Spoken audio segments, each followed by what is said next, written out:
Hi everybody, we're about to read chapter 25 of Sharon Flake's The Skin I'm In. If you're like me, I know that some of you have probably already read chapter 25 because chapter 24 was just that suspenseful. When we left off, we found that Malika was hanging out with Char, and Char was really upset about failing Miss Saunders' class, and she was going to get back at Miss Saunders, and she wanted Malika to help her out, and Malika was trying to decide what to do. She's a little afraid of Char. She said you can't just stop hanging out with Char, doing what she wants. But Caleb's trying to be a better influence on her. We know that Malika does have some sympathy already for Miss Saunders because they share a similar conflict. And so I know that I was really wondering what Malika was going to do, and we are about to find out together. If you haven't done so, first go back over to Google Classroom and check out the assignment so that you know what I'm asking you to do while you read. And then pull up your copy of The Skin I'm In so you can read along with me. All right, let's go. Chapter 25. I lay awake in bed 3 whole hours before I sneak out of the house to meet Char. So she is going. I keep trying to think of some reason I can give Char for not showing up. A good reason that Char will buy so I won't get my butt kicked. But I'm too scared to think straight. So I put on my clothes and go. It's still kind of dark when I get to school. During school hours, the front door is locked and kids have to be buzzed in. But early in the morning like this, when the janitors and the folks who do the cooking are just making their way in, the door is unlocked. We all meet by the side of the building and make sure it's clear before we go in. I'm trying to tell Char I don't think I want to do this, but she ain't listening. She's telling me to be quiet and to get going inside. Raina, as stupid as she is, lets the door slam shut behind us. Who's there? The janitor yells from one of the classrooms. We don't move. All 4 of us stand there like dummies ready to be caught. Lucky for us, the janitor ain't much worried. He doesn't bother to come and see what's the matter. He just turns up his portable radio and starts singing. We laugh and tiptoe down the hallway right past the classroom where he's cleaning. Maybe this won't be so bad, I think. Then we run up the stairs, Char's high heels sounding like hammers banging nails wherever she takes a step. You would think Miss Saunders would lock up her room like the other teachers do, but she doesn't. She told us once that this was our school and we needed to take responsibility for it. That if things got destroyed, it was us that missed out, not nobody else. Miss Saunders has redone her classroom, like she does for every new book we take on. Monday, we start Ali Baba and the 40 Thieves. Her classroom has got about 100 ribbons hanging from the ceiling. Sheer, puffy curtains are tacked to the walls. The room is full of purples, pinks, and greens. All them colors and curtains make the room look soft and safe. Our desks are pushed up against the back wall, and lots of pillows, like they sit on in them Arabian movies, are scattered all over the place. Char throws herself down on the pillows and stretches out like she's going to be here a while.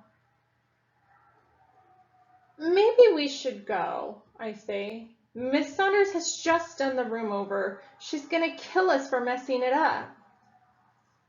Char rolls her eyes my way. Payback's gotta cost something, she says, laughing. I take a long, deep breath and look down at my clothes. I'm wearing the ones Mama made. Char's got a bag in her hand with the clothes she's gonna give me today. I want to tell her to keep the stuff, but I keep my mouth shut and take the bag. The twins are the first to go into Miss Saunders' desk.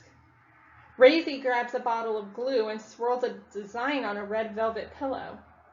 Then she takes the gooey pillow and smears it across the windows and walls. Char lets out a low, mean laugh and reaches up and yanks some curtains down. She tells Raisy to hand her the scissors. Then she jabs holes in the curtains. Raisy and Raina stab the pillows, pull out the stuffing, and toss the feathers around the room. Nobody notices me for a long while. I'm standing by the door, staring till Char says, Get over here, Malika. You're in on this too. I have to do something. They'll think I'm chicken if I don't. So I get Miss Saunders' grade book out of the desk. Her watch is sitting there, ticking loud as a clock. I close the drawer and erase a bunch of D's in the book. I put A's in their place. Is that it, Malika? Char says. You gotta do better than that. Get over here. She takes a lighter out of her pocket and hands it to me. She tells me to burn the pile of money on the table. It's not the kind of money we use in this country. It's some foreign money with puffy-headed kings and queens wearing tall collars. I want all that money gone, Char says, heading back to the desk and digging around inside.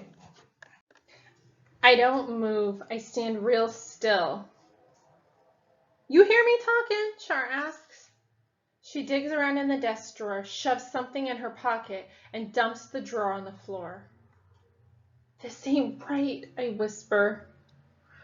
Char grabs hold of my hand and says, do it or I ain't never gonna bring you no clothes.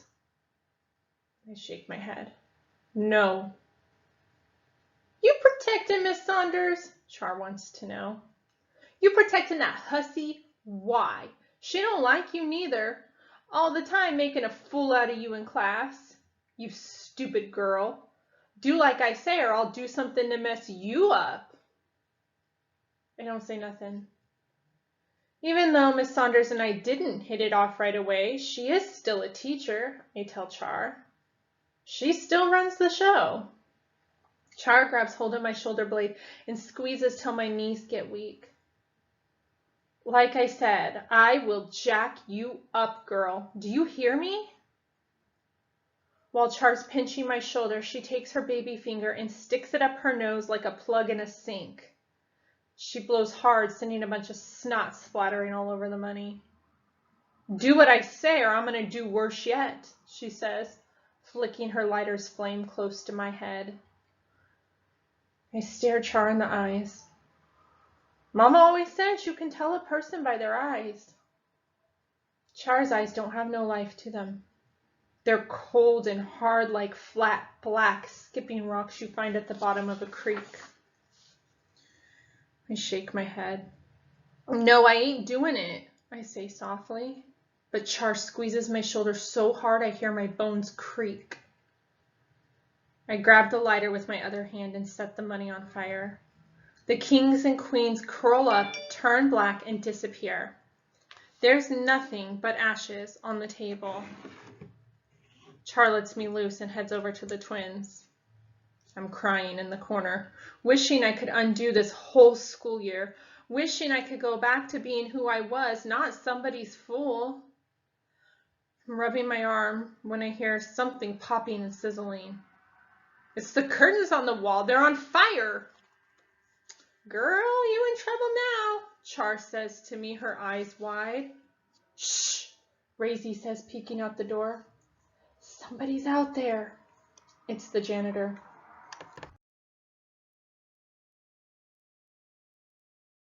He's around the corner, heading our way. I'm out of here, Char says. She's the first to run. I'm the last. I'm grabbing hold of the bag of clothes she brought me. When I pick it up, the bag rips and the clothes fall out. I'm shoving them back in and trying to run at the same time. Clothes are dropping with every step I take. The janitor is yelling my name. Malika! Malika Madison! What are you doing here? Oh my Lord, what have you done, girl? I run down the steps 2 at a time. I fall down and bust my knee, open my knee. When I'm out of the building, Char and the twins ain't nowhere in sight. It's just me out there, and fire engines from the station house headed around the corner, coming to undo what I just done. Rain is coming down and plucking me on the head. I look left, then right, and finally run home, crying my eyes out.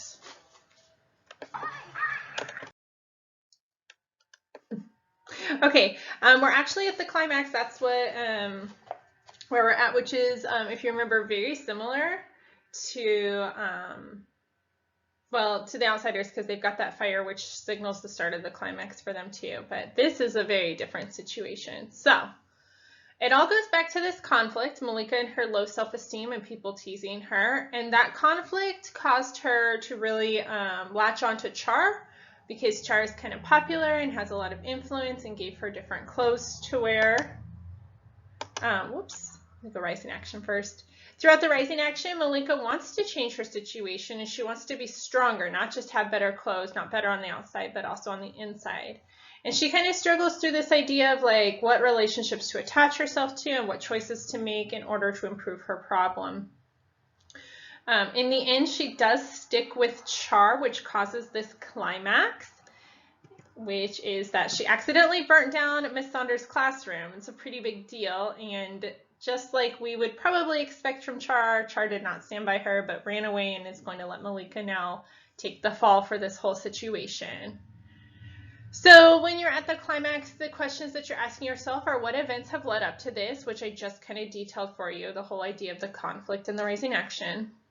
But now we're asking ourselves, how is this event even related to the conflict? What does Malika burning down Miss Saunders' classroom have to even do with the conflict? And I would submit to you, Malika's only hanging out with Char because of her conflict. If she had more confidence or self-esteem, she probably would never have done this in the first place. But she did, and now she's going to have to take the fall for it. And what we're going to begin watching as we go into this falling action is how is this going to influence and change both Malika the character and her conflict.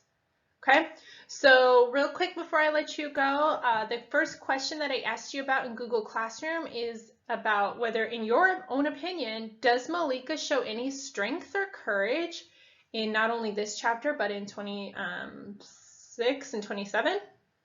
Yeah, 25 through 27. So think about what you've seen even here now, and I would go over there and jot some ideas down. Make sure you're backing up your ideas with evidence. You can say either way, just make sure you're backing it up with evidence. And then you can keep adding to that answer as you keep reading.